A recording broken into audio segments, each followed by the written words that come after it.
اجتماعات کیے، اسرائیلی پرچم، وہ فلسطینی پرچم انہوں نے اٹھائے ہوئے ہیں، اور وہ فلسطین کے بارے میں اور فلسطین کے عوام کے لیے وہ لوگ آواز بلند کر رہے ہیں۔ تو یہ تو تھی وہاں کی باتیں۔ اب آتے ہیں ذرا پاکستان کی سیاست کی جانب۔ تو شہباز شریف صاحب نے ایک اسمبلی میں خطاب کیا، اور اس کے اندر کہ جناب اسلامی ممالک جو یہ کریں وہ کریں، تو مقصد یہ ہے کہ 35 سال یہ لوگ بھی حکومت پہ رہے، اور ان کے دور کے اندر بھی اسرائیل سیدون پہ بھی حملہ کرتا رہا، لبنان پہ بھی حملہ کرتا رہا، اردن پہ بھی حملہ کیا، شام کی گولان کی پہاڑیوں پہ اسرائیل نے ان کے دور میں قبضہ کیا۔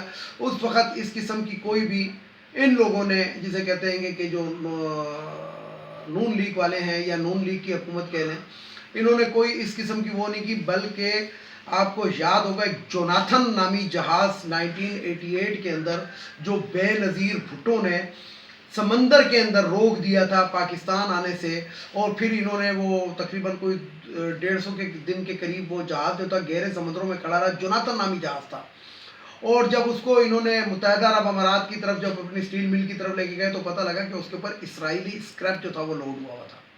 تو ان کے تو اسرائیل کے ساتھ ذاتی قسم کے تعلقات ہیں، اور آپ نے یہ بھی خبریں پڑھی ہوں گی کہ پچھلے دنوں نواز شریف صاحب نے لندن کے اندر اسرائیلی سفیر سے باقاعدہ ملاقاتیں کی، اور وہ جو ملاقات ہے گی وہ ایک وہ آئرن مین جو ہے انڈیا کے، اس کے گھروں کے، اس کے رہائش گاہ کے اوپر ہوئی ہے۔ تو بہرحال ہماری جو سیاست کا محور ہے اور ہماری جو اپوزیشن ہے اس کا محور یہ ہوتا ہے کہ حکومت کے خلاف آپ نے اچھی بات کو بھی برا کر کے پیش کرنا ہے۔ اب آگے چلتے ہیں۔ دراصل یہ ایک کراچی کا جو کراچی میرے منہ سے نکل گیا، جو پنڈی کا رنگ روڈ ہے، اس کے بارے میں آج کل بڑی افواہیں سرگرم ہیں۔ تو میں نے آپ کو کل اپنی ویڈیو کے اندر بتایا تھا کہ یہ جہاں سے رنگ روڈ گزرے گا میں اسی علاقے کے اندر رہتا ہوں، اور مجھے اس رنگ روڈ کی اصل حقیقت معلوم ہے۔ تو بات یہ کی کہ آج سرور خان صاحب نے، جو پی ٹی آئی کے وزیر ہوابازی ہیں غالباً، انہوں نے ایک بہت لمبی چوڑی پی آئی ڈی کے اندر بیٹھ کے پریس کانفرنس کی کہ جناب اگر میری 1 انچ زمین بھی نکل آئے یا میرا یہ بھی نکل آئے تو میں سیاست چھوڑ دوں گا، اور میں 5 دہائیوں سے سیاست کر رہا ہوں اور یہ کر رہا ہوں وہ کر رہا ہوں۔ تو بات یہ ہے، میرا صرف ان کو، سرور خان صاحب کو، حالانکہ میں نے آپ کو بتایا کہ یہ ہمارے علاقے، میں اسی علاقے میں رہتا ہوں، یہ ہمارے علاقے کے ایم ایل اے ہیں۔ تو بات یہ ہے کہ سرور خان صاحب، بات آپ کے اوپر ایک الزام ہے، آپ اس الزام کو فیس کریں، اور اگر آپ بری زماں ہوتے ہیں، کہیں ایسا تو نہیں ہے جس طرح یہ شہباز شریف ہے، یہ نواز شریف ہے، یہ مریم نواز ہے، یہ فلانا ہے ڈمکانا ہے، ان کے نام پہ کچھ بھی نہیں نکلتا، اور جو اثاثے فالودے والے کے نام پہ، بیری والے کے نام پہ، روئی والے کے نام پہ، گولا گنڈے والے کے نام پہ، کوئی ایسی کہانی آپ نے تو نہیں کی ہوئی؟ ایسا نہ ہو کہ جناب آپ کے نام کی زمینیں ڈھونڈتے رہو، بیچ میں زمین آپ ہی کی ہو لیکن نام دوسرے کا ہو۔ تو یہ ایک ایسی چیز ہے جو پاکستانی سیاست کے اندر بدنما داغ، کیونکہ پاکستانی سیاستدان اس حد تک گمراہ کن اسٹیٹمنٹ سے اپنی دیتے ہیں قومی اسمبلی، صوبائی اسمبلی میں کھڑے ہو کر، کہ جس سے شیطان بھی شرما جاتا ہے۔ میں نے آج ایک، جسے کہتے ہیں کہ ویڈیو ایک میں نے وائرل کی تھی، ایک پوسٹ میں نے لگائی تھی اپنے فیس بک سے، اس کو وائرل کیا ہے، پبلک کیا ہے۔ اس کے اندر باراک اوباما کی جو بیوی تھی جس کا نام مشل اوباما تھا غالباً، اس نے 10 ارب روپے پاکستان کے اندر تعلیم کی ریسرچ کے لیے دیے تھے، جو مریم نواز کے پرسنل اکاؤنٹ پہ چلے گئے، اور اس کا کوئی ریسرچ، کوئی وہ نہیں۔ اور جو اس وقت جو ان کا ایک وزیر تھا وہ اس چیز کو پروٹیکٹ کرتا رہا۔ اس پوسٹ کے اندر میں نے اس وزیر کا نام بھی لکھا ہوا ہے، تو وہ وزیر جو تھا اس چیز کو پروٹیکٹ کرتا رہا کہ نہیں جی وہ اس لیے نہیں دیے اور اس لیے نہیں دیے۔ تو بات یہ ہے کہ پیسے کے نام پہ ہمارا سیاستدان جتنا بدنام ہے، یعنی کہ دنیا کے 10 کرپٹ ترین حکمرانوں کی جو تصویر انگلستان کے ایک اخبار میں شائع ہوئی تو اس میں نواز شریف صاحب کا بھی نام تھا، اس میں زرداری صاحب کا بھی نام تھا۔ تو بات یہ ہے کہ پیسے کے لیے سب کچھ کر سکتے ہیں، اور یہ لوگ کرتے ہیں جو ہمارے سیاستدان ہیں۔ اب پتہ نہیں انہوں نے مرنا ہے کہ نہیں مرنا، یہ میری سمجھ سے باہر ہے۔ اب میں یہاں پہ ایک بات بتاؤں، میں عید کے دن تھے، ظاہری بات ہے کہ اس کے اندر لوگوں نے ملنا ملانا بھی ہوتا ہے، تو میرے بہت ساری ملاقاتیں ہوئی، تو ایک شخص نے، اور میں ان کا نام نہیں لینا چاہتا، تو انہوں نے مجھے بڑے اس سے کہا کہ سمیع صاحب آپ تو ایسی باتیں کرتے ہیں، کیا فوج میں کرپشن نہیں ہے؟ تو میں نے ان کو اس کا ایک سیدھا سا جواب دیا، اور یہ جواب میں اپنے عوام کے سامنے بھی رکھتا ہوں کہ کیا میں غلط کہہ رہا ہوں۔ سن 1947 میں پاکستان مقروض وجود میں آیا، اس وقت ہماری فوج کے پاس کیا تھا؟ ہم کہتے ہیں کہ ہم اپنے ملک کا 70% دفاع پہ دیتے ہیں، جبکہ 70% نہیں ہے۔ یہ میں اپنی پرانی ویڈیوز کے اندر، ایسے ویڈیو طویل ہو جائے گی کہ پوری تفصیلیں دوبارہ دوں، یہ 70% نہیں ہے، 17 سے 18% فوج کے اوپر یا دفاع کے اوپر، فوج کے اوپر نہیں، دفاع کے اوپر خرچ کیا جاتا ہے، اور جس کے اندر ایک گمراہ کن پروپیگنڈا جو نون لیگ کے اور یہ جو دوسرے لوگ یہ کرتے ہیں کہ جو پینشنر ہیں فوج کے، وہ جو ہوتے ہیں بعد میں اس کے اندر آ جاتے ہیں کہ سرکاری اس میں آ جاتے ہیں۔ نہیں، پینشنروں کو، جو فوج کے پینشنر ہیں، ان کو پینشن بھی فوج اپنے بجٹ سے دیتی ہے، کیونکہ میں یہ بڑی اچھے طریقے سے جانتا ہوں۔ تو بات یہ ہے کہ سن 1947 سے جب پاکستان بنتا ہے اور آج جو ہو گئے 2021 چل رہا ہے، 2021 تک آپ اندازہ لگائیں کہ فوج کے ایسٹس کے اندر اضافہ ہوا ہے، کمی نہیں ہوئی ہے۔ فوج کی قوت بھی بڑھی، افرادی قوت بھی فوج کے اندر بڑھی، پھر فوج کے اندر جدید سے جدید ہتھیار آئے، فوج نے اپنی فیکٹریاں لگائیں، فوج نے اپنی ٹرانسپورٹیشن LLC کے نام سے یا کسی بھی نام سے چل رہی ہے، فوج کی اپنی گڈس ٹرانسپورٹ چل رہی ہے، فوج نے سڑکیں تعمیر کرنا، پل تعمیر کرنا، یہ وہ ہر چیز کی، فوج نے میزائل سسٹم کو آپریٹ کیا اور بڑھا کیا، فوج نے دفاعی پیداوار میں خود انحصاری حاصل کی، اور فوج نے اپنے ہاسپٹلز کو انٹرنیشنل اسٹینڈرڈ کے مطابق کیا۔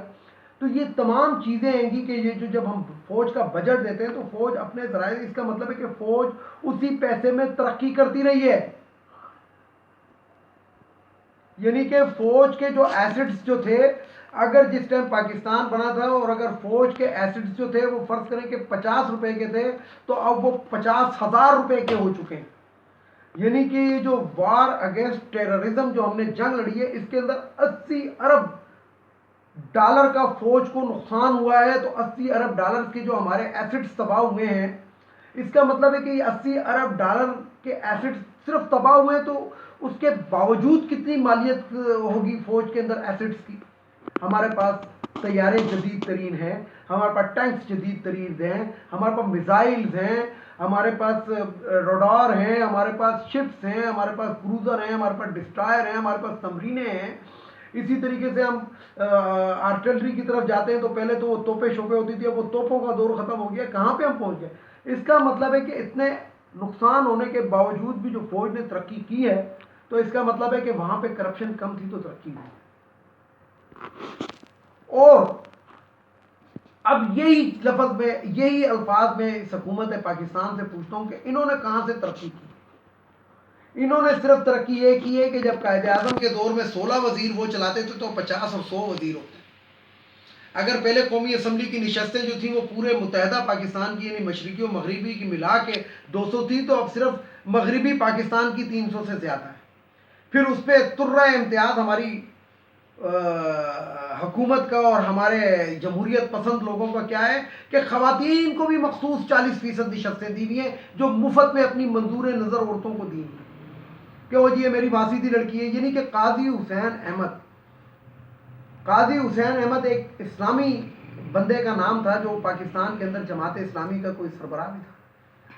وہ قومی اسمبلی کا ممبر منتخب ہوتا ہے، ٹوٹل ان کی 7 یا 8 سیٹیں تھیں، تو وہ قومی اسمبلی کا ممبر خود منتخب ہوتا ہے، اپنی بیٹی کو لے آتا ہے خواتین کی مخصوص نشست کے اوپر، اور بیوی کو سینیٹر بنا کر لے آتا ہے۔ تو یہ تو ان لوگوں کا حال ہے جو ہمارے اسلامی لوگ ہیں۔ اسی طرح مولانا فضل الرحمان کی شکل کے اندر آپ کے سامنے ایک موجود ہے دین فروش بولی، یعنی کہ یہ میں نہیں کہتا، یہ ایک حدیث میں نے پڑھی تھی کہ اس کے اندر یہ ہوگا کہ جب آخری دور ہوگا تو کچھ لوگ ایسے ہوں گے، یہ جو دینی لبادہ اوڑے میں ہوں گے، یہ دین کو کیش کرنے کی کوشش کریں گے، جس میں مولانا فضل الرحمان کا نام سر فہرست آتا ہے۔ اسی طریقے سے ہم یہ عدلیہ کی طرف دیکھتے ہیں، عدالتوں کی طرف دیکھتے ہیں، تو صرف یہ بتائیں کہ 70 سال میں عدلیہ نے کتنی ترقی کی؟ صرف یہ ترقی کی کہ بینچوں کی تعداد بڑھا دو، ججز کی تعداد بڑھا دو، مراعات بڑھا دو، جناب تنخواہیں اتنی کر دو اور یہ کر دو اور وہ کر دو، اس کے علاوہ انہوں نے کون سی ترقی کی؟ کون سا فیصلہ یہ 1 مہینے کے اندر یا 15 دن کے اندر یا 20 دن کے اندر کر دیتے ہیں. یعنی کہ زینب کا ایک کیس تھا پاکستان کے اندر، یاد ہوگا زینب بچی کا. اس زینب بچی کے مجرم کو پھانسی دینے میں بھی ان کو 3 سے 4 مہینے لگ گئے تھے. یعنی کہ جو اوپن اینڈ شٹ کیس تھا اس کے لیے بھی گواہیوں کی ضرورت ہے، اس کی ضرورت ہے، اس کی ضرورت ہے. اس کا مطلب ہے کہ ہماری عدلیہ نے کوئی ترقی نہیں کی.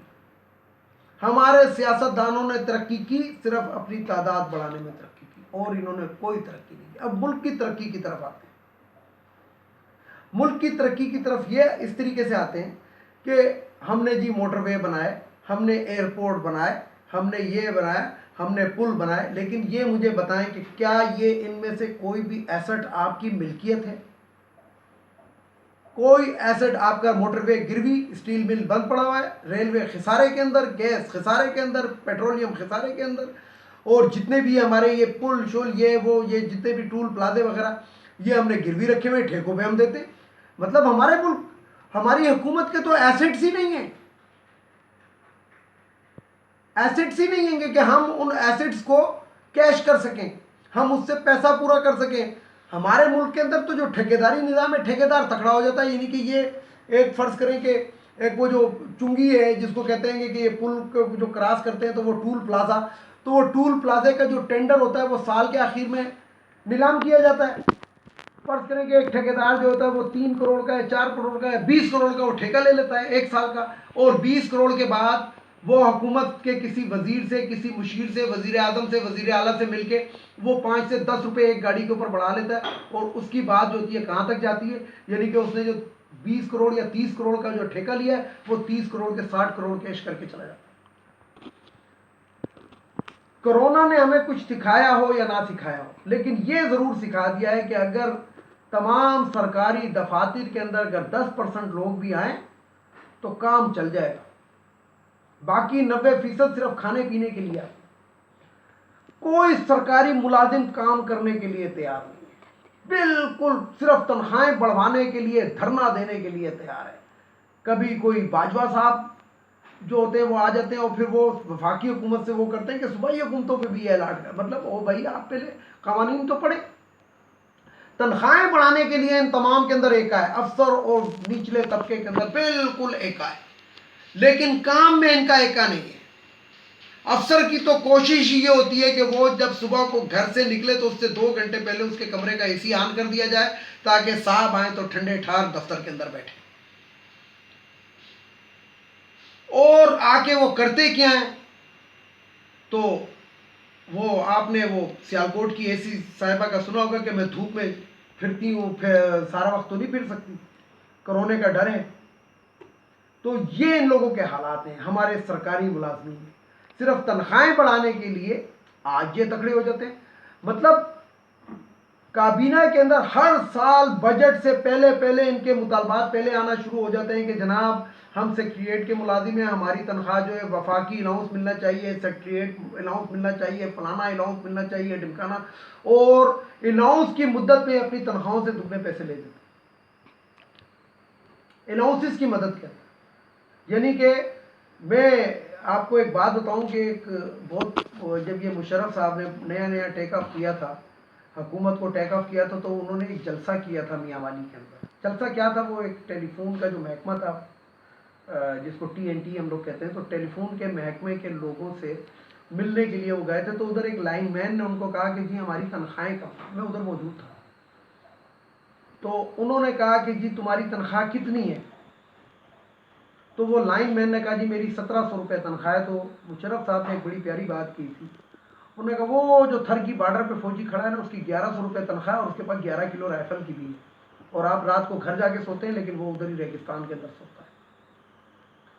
تو بات یہ ہے گی کہ یہ جو وفاقی سرکاری، نیم سرکاری، غیر سرکاری ملازمین ہیں، یہ تو سڑکوں پہ آ کے اپنی تنخواہوں کے لیے احتجاج بھی کرتے ہیں، توڑ پھوڑ بھی کرتے ہیں، یہ بھی کرتے ہیں، وہ بھی کرتے ہیں، تالہ بندی بھی کرتے ہیں، قلم چھوڑ بھی کرتے ہیں. لیکن اس فوجی کا کیا قصور ہے کہ جو اپنے ماں باپ، بیوی، بچوں، بہن بھائیوں کو چھوڑ کے کسی بارڈر کے اوپر، کسی سمندری سرحد کے اوپر، کسی فضائی جگہ کے اوپر ڈیوٹی کرتا ہے، تو کیا اس کا حق نہیں بنتا؟ لیکن اس کو نہ احتجاج کا حق ہے، نہ اس کو قلم چھوڑنے کا حق ہے. ایون کہ فوجی کو تو یہ بھی آرڈر ہے کہ وہ رات کو کھانا کھا کے سونا، کھانا کھائے بغیر سوئے تو میوٹنی کا چارج لگ جائے گا. تو ایک لفظ ہوتا ہے اینیویٹ فرام اسٹیم ٹو اسٹرم، تو میرا خیال ہے کہ اس قوم کو اب اینیویشن کی طرف آنا چاہیے. ویڈیو کو لائک کریں، شیئر کریں، سبسکرائب کریں، بیل آئیکن کے بٹن کو ضرور دبائیں تاکہ میری نیکسٹ ویڈیو آپ کو مل سکے. تو اجازت چاہوں گا. اجازت چاہنے سے پہلے وہی جو اپنے کچھ جملے میں کہتا ہوں کہ افغانیوں کو ہمارے ملک سے چلا جانا چاہیے. ایک یہ جو خواتین کی مخصوص نشستیں قومی اسمبلی، صوبائی اسمبلی، سینٹ، یہ ختم ہونی چاہیے. ایک وہ جو ہمارا بھگوڑا جو بیٹی کو گروی رکھ کے باہر بھاگا ہوا اس کو واپس آنا چاہیے. اور جسٹس قائس عیسیٰ کو خیر فعال اور ججز کو اپنے ایسٹس ڈکلیئر کرنے چاہیے. اس کے ساتھ ہی اجازت چاہوں گا تمام سننے والوں کو. خدا حافظ. اور آخر میں وہی نعرہ، پاکستان زندہ باد، پاک فوج.